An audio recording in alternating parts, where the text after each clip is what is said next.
welcome everyone to our first in our summer series with our experts. Our first is Gale Crosley, who I'm so pleased to welcome. Gale is absolutely no stranger to the topic of growth. She's known in the profession as the growth consultant, and in her first book, written back in 2008, every chapter has the word either grow or growth in it.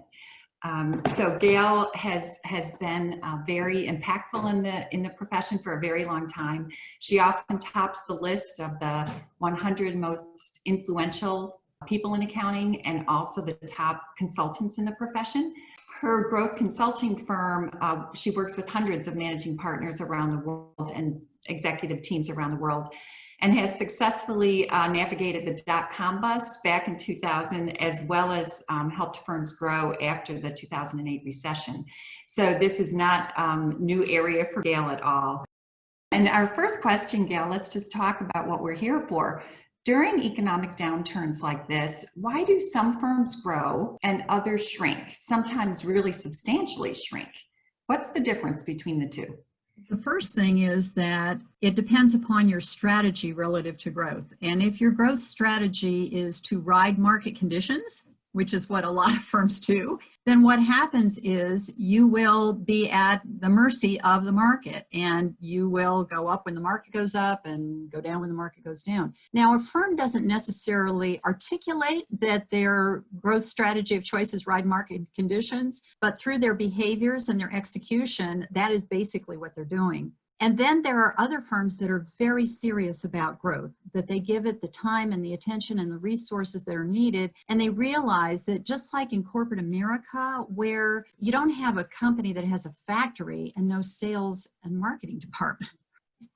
It's not, you know, they build it and they will come. It's not that type of a situation at all. It may have been at one time, but it's not now. So those are the firms who are serious about it, focused on it, get educated about it, and they look at it like they do audit or tax. You know, if you have a functional discipline that you're serious about, like audit, then you go and you learn how to audit, right? You don't just say, I think I'll be an auditor, and then go out and practice on some people. You actually go and learn how to do it. And the same thing is true with the discipline of growth. It requires the respect and the discipline that you would afford to anything else in your firm.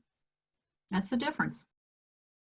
So when you're working with firms, what is the big difference between growing in what we would call normal times and growing in the time we're in now, this COVID time, this uncertain time, this challenging time? The approach must be different, I have to assume. Very different, because the objective is different. When you're growing in normal times, the objective is to have a long-term sustainable high growth approach. And that's your number one objective. But when you're growing in difficult times like this, it's to get new revenue in fast. So because you have two different objectives, what that means is that you're going to have two different approaches to growth in order to accomplish the objective. Can you give me an example, or like what does that difference look like? It will be a different set of activities to match your objectives. So for example, if you want to go out and own a market and own it on a long-term sustainable basis, then what you're going to do is you're going to go out into the market. You're going to figure things out at the market level. You're going to have strategies at the market level. You're going to execute at the market level. And in doing so, that service channel target combination will be one that you see, that you lock in on, and then you constantly evolve with the market. But if you are in a crisis situation where you want to get revenue in fast, what that means is you may not have the time nor the ability to go out in the market and figure out what the market wants. In fact, you can see this right now. First of all, we can't leave our homes, so that's a problem.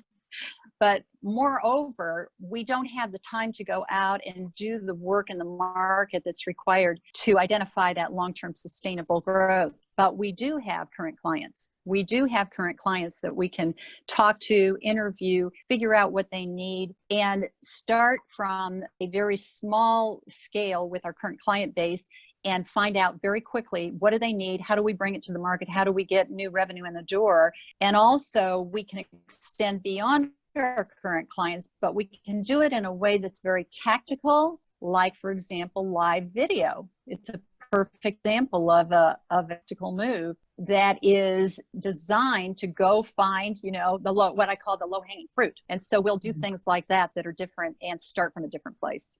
Oh, very interesting.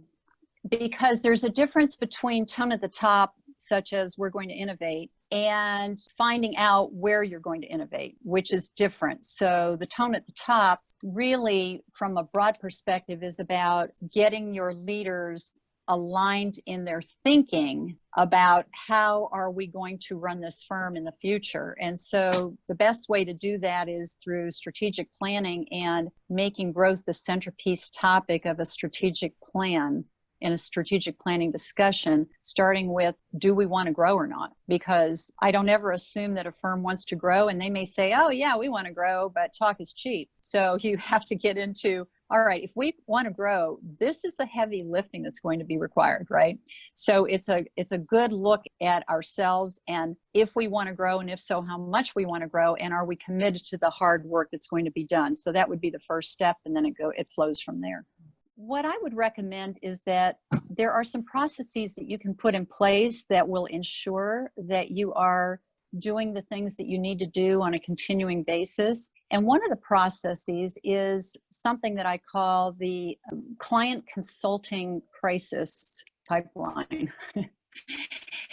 And I call it the Triple C pipeline. And what we started with, and these are firms that I'm working with now, is we had each partner list their clients from a risk standpoint, the highest, medium, and lowest risk clients, and then the highest, medium, and lowest opportunity clients. And we ranked them and used that as the foundation for the research calls and the research call program. So we were therefore tasking each of the partners to go out and make research calls. They actually brainstormed the questions that they would ask in a research call. So these are modified, I call them accelerated research calls, because a standard research call has 6 very specific questions. These are customized, and I call them accelerated because we're accelerating the process. Therefore, we had a process in place that would track it, and in our firm-wide pipeline meetings, which happen every other week, we would tag on a tab,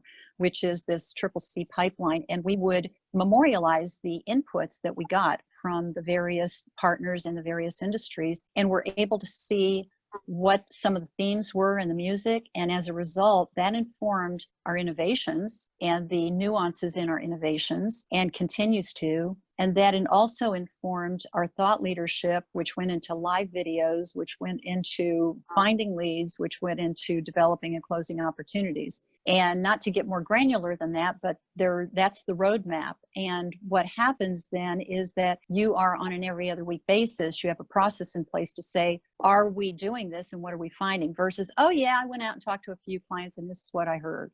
It keeps the momentum in the program, which is required right now, because the innovations are coming really fast at us. It was Triple P. I mean, the government has given us a wonderful gift, and now it's forgiveness. Now it's 13-week cash flow. Now it's going to be deep dives into data analytics, and then it's going to go to strategic planning, because everybody's strategic plans are out the window. All your clients are, because it's a new day. And you can see as you're making these research calls, especially people that you interview who are always on the nose of the ship, providing input, constant input to feed that innovation engine.